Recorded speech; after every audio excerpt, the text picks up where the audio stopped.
Straight ahead on 12 News, are school lockers really a relic of the past? We find more students just don't utilize the lockers. Why school hallways are changing. Plus, you'll meet a Maple Grove man who's found a unique way to blend his passion for fishing and art. But first, plans for a long-awaited park begin to take shape in Brooklyn Park. 12 News starts right now.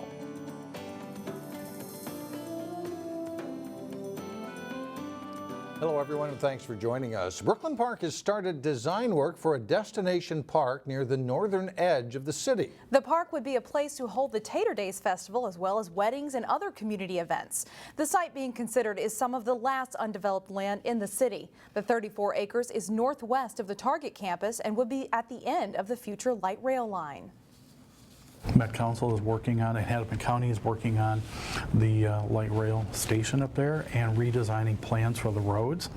And so it's critical timing for us to put this together now as opposed to having to retrofit it later, which would increase costs. A task force met recently to talk about what could go on this vacant land. Currently, the city only has a picnic pavilion that could hold 150 people. Instead, this space could be a gathering place for larger groups, plus offer a water feature and open space. We want to have places to hold large art fairs, car shows, a home for Tater Days, and this would provide a place for all of those things. Right now, this project is strictly in the development stage. There's no formal proposal or price tag for the park just yet. Councilmember John Jordan says the community will have a chance to review and offer feedback on plans throughout the process. A Brooklyn Park man has died from injuries suffered in a traffic accident during Tuesday's snowstorm. Police say 58-year-old Joseph Stefani lost control of his car on Highway 610 near Highway 252. He slid through the median and hit another car head-on going the other direction. He died 2 days later. Police say road conditions were poor at the time. Brooklyn Center Police have made an arrest in a bank robbery this week on Brooklyn Boulevard. Police say a man walked into the Bremer Bank Tuesday and gave a note to a teller demanding money. The man left in a taxi cab with an undetermined amount of cash. The suspect was arrested in Minneapolis Thursday night. Charges are pending. A new Hennepin County report shows violent crime spiked in 2015. As a result, the sheriff's office says it will refocus efforts to address guns, gangs, and drugs. Violent crime in the county rose 8% compared to the year before. The number of homicides rose 48%. Rape was up 16%. One piece of good news, though, the sheriff's office says property crimes, including burglary, dropped by 6%. Workers are picking up their final paychecks as a local restaurant abruptly closes.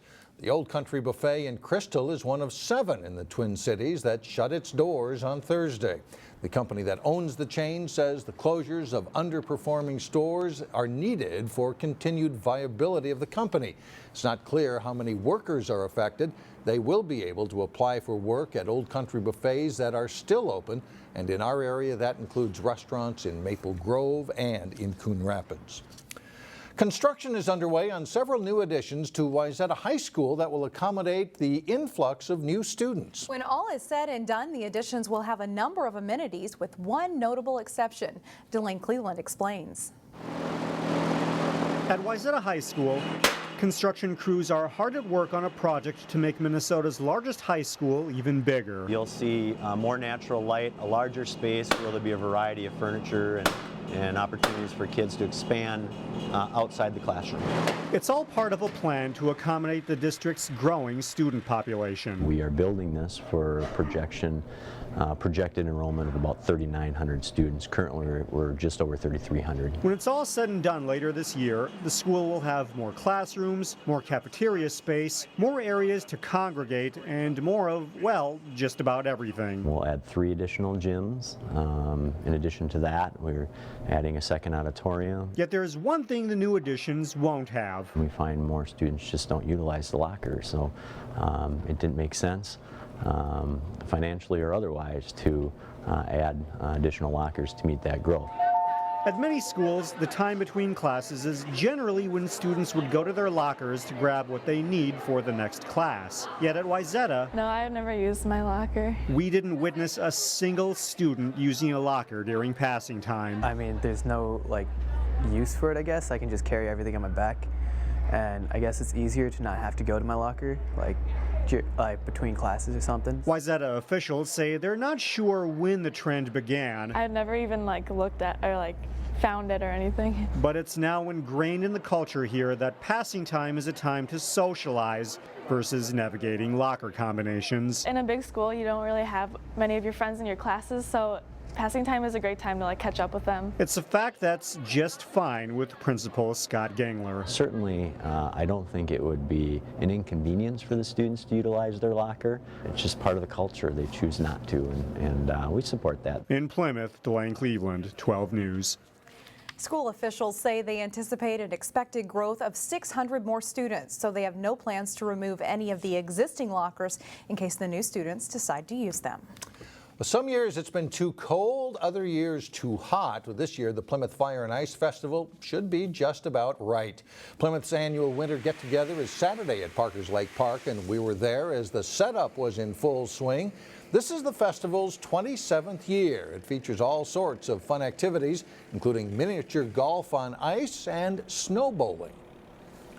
The stage events, which include, some entertainers, music, as well as the dog sleds are very popular, the dog sled event. So it's a chance to ride in a dog sled. How often do you get to do that? The Plymouth Fire and Ice Festival goes from 3 to 7 p.m. on Saturday, and the evening's festivities end with fire dancers and fireworks. Well, still ahead, a Maple Grove man's unique fishing hobby turns into a business. And then later in sports, it's number 1 versus number 2 in girls basketball as Shakopee meets Hopkins. But first, a nice mild weekend ahead, then a cold snap arrives Sunday night.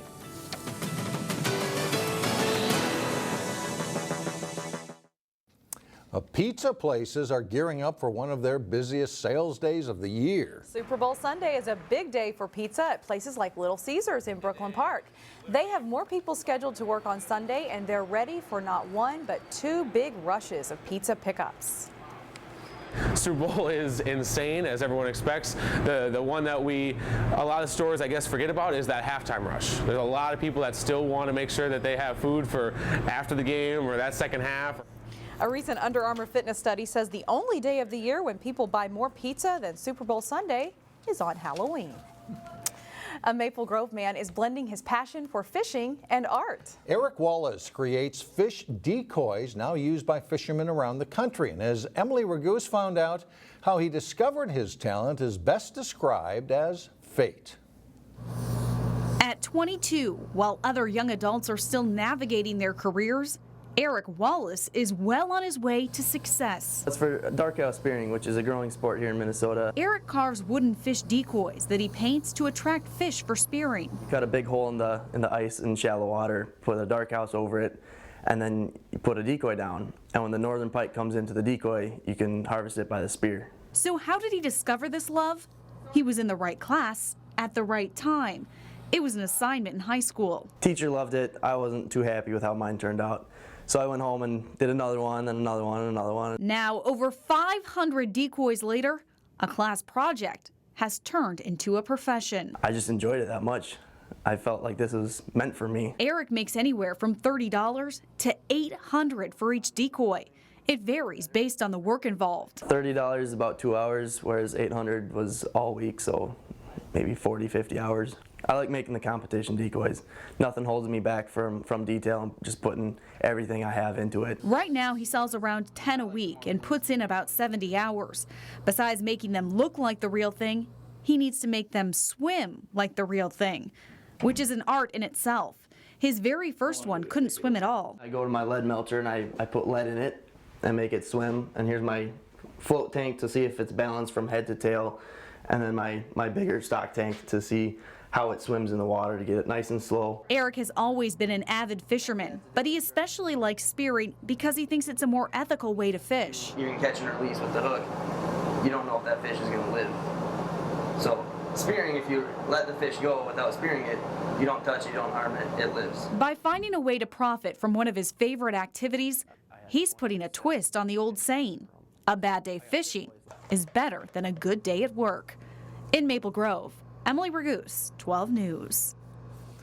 Eric has received a whopping 50 awards for his decoys in the past 2 years. He says the most meaningful award was the Most Improved Carver of the Year because he says he's always striving to improve. And you can find him on eBay, Etsy, and his website, wallacedecoys.com. Look like the real thing, don't they? Very cool. Wow. Good for him. Coming up, the latest production at Yellow Tree Theater in Osseo. But first in sports, Wayzata aims for another win over rival Edina in a big boys hockey matchup. John Jacobson has that and more when we come back. Well, this has got to be fun to watch. A really nice run for Wayzata hockey and good competition, too. Very good competition. You got more tough games coming ahead with Minnetonka and Benil the next 2 outings, but they enjoy another win here. Wayzata's boys hockey team carried a 5-game winning streak into their Thursday night clash with Edina. The Trojans are beating some good teams in this streak, and they were after a 3rd win this season over Edina. First period, the pass comes to Mark Senden, who fires a shot from the circle. Past goalie Charlie DeGroot and in, and it's 1-0 Wayzata. Edina comes back on the power play. Clayton Phillips to Ben Brinkman, whose screened shot goes in. Hornets and Trojans are tied 1-1 after a period. Little guys getting some ice time between periods. Back to play of the varsity. Second period. Wayzata on the power play. Hank Sorensen fires it in from the blue line for his 8th goal of the season, and the Trojans lead 2-1. Same score into the 3rd period. Tyler Stevens comes out of the corner and then feeds Billy Duma with the goal. It's 3-1 Wayzata. Andrew Urban with a nice pass from the wing to Griffin Ness, who scores. And the Trojans beat the Hornets 5-1. Another big win for Wayzata. We're so excited how we're playing right now and going into our league conference, how we have a shot at winning it. We haven't won it in the last 5 years, and it's just great how the performance that we put on tonight, and we're able to beat them for the 3rd time in the season. It was just unbelievable. In girls basketball, the top 2 teams in the Class 4A rankings squared off Thursday. Number 2, Hopkins, hosting number 1 Shakopee at the Lindbergh Center. Nia Holly scores the first 3 hoops for Hopkins. This driving layup makes it 4-0. Holly scores 18 in the game. Ashley Bates steps into the passing lane, gets the layup for the Royals on her way to a 15-point game. North Carolina recruit Taylor Coonan helps Shakopee battle back. This 3 ties it at 27. Coonan scores 24 on the night. Hopkins comes out strong in the second half. Angie Hammond gets the rebound and put back. Dee Dee Winston drives strong and scores with a left-handed layup, and the Hopkins lead grows to 8. 8th grader Paige Becker scores a dozen points off the bench. Hopkins hands Shakopee its first loss of the season, 70-54. I think we just proved the point. We proved that we are able to beat any team. When we put our minds to it, we work hard, we can do it. It was really exciting. Me and Taylor are pretty good friends, and she's a phenomenal player. North Carolina's getting a really great player next year, and it was good to get a nice win this year, and just going to keep trying to push for the season and try to get a state championship again. Park Center's girls basketball team is playing well lately. The Pirates look to sweep the season series against TOTINO-GRACE when they paid a visit to the Eagles. Megan Dubois drives and dishes inside to Aja Michael for the hoop and foul. The Pirates take a 12-5 lead early. Good ball rotation here for the Eagles. Leads to an open baseline jumper for Julia Sowold. TOTINO-GRACE pulls within a point. Sowold scores 10 on the night. Danielle Shaw penetrates, finds Ann Seminette for 3 of her game-high 14 points. Park Center leads 23-19 at halftime. The Pirates build the lead in the second half. Dubois with a strong drive down the lane to score. Park Center seems to be in control with a 36-24 lead. Grace fights back though. Kayla Cox to Sowold for the catch and shoot 3. Eagles are back to within 6.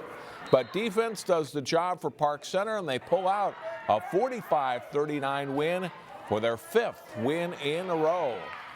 The girls' hockey playoffs get started for many local teams Saturday with quarterfinal round games. The Breck girls started their bid for a trip to the state tournament in Class A as they face Chisago Lakes in section play. Scoreless in the second period. Breck Cheyenne Harris scores, getting it past Callie Romero. It's 1-0 Mustangs. After another Breck goal, they strike here. Harris blasts the slap shot wide, and Kendall Williamson gets control, banks it off the back of Romero and in to make it 3-0. Breck has all of the momentum, and they get a penalty shot too. Williamson skates in and puts a backhander away. Breck scores 5 goals in a 4.5-minute span, and they roll to an 8-0 win. They'll face Princeton, Big Lake Becker in the semifinals Tuesday. Maple Grove at Champlain Park Live boys basketball tonight at 7 o'clock. All right, seeing some good games this time of year. Yeah, a lot of good ones. Thanks, John. Up next, a thought-provoking play at Yellow Tree Theater this weekend. That's coming up in Weekend Showcase next. A new play at Yellow Tree Theater opens this weekend. Clyburn Park blends humor with a more serious overtone. Neil Persley has a preview in today's Weekend Showcase. Well, I suppose I'm forced to consider the possibility that you don't know. Don't know what? Well, I mean that they're colored. Who are? The family. It's a colored family. And so begins a sometimes very comical look at race, where we've come from to where we are. Craig Johnson skillfully directs the talented cast. It takes place in 1959 in the home of Russ and Bev. They're getting set to move out of their Chicago home out to the suburbs. Their home has been purchased by an African-American family. Neither the couple selling the house nor the neighbors were aware of this, which makes for some very interesting dialogue. Joetta Wright plays Francine, who is the domestic houseworker for Russ and Bev. This one part that I am having the hardest time not laughing through. Francine, was it? Yes, sir. Francine, may I ask, do you ski? He's trying to get at the fact that within the community, there are certain differences that you find, and especially in that time period. I mean, certainly not any deficit in ability, but what I have to conclude is that for some reason there's just something about the pastime of skiing that does not appeal to the Negro community. At the end of the monologue, he ends up saying, well, you'll have to help me find where the skiing Negroes are, because I don't know. And it's so hard not to laugh at that concept. Act 2 fast forwards 50 years inside the same house. It's both funny, kind of shocking. There are moments where you laugh. There are moments when you cringe. There are moments when you laugh and cringe at the same time. This stirring play gets a rating of LC for laughingly cringeworthy. Not for small children, but young adults should find it thought-provoking. For Weekend Showcase, I'm Neil Persley, 12 News. Clyburn Park is on stage at Yellow Tree Theater now through March 6th. Looks very interesting. They do a good job over there. Yeah, you have to think about this one, right? Go home with a message. Right. That's all the time we have for now. Thanks for joining us, everyone. Have a great weekend, and we'll see you back here again Monday.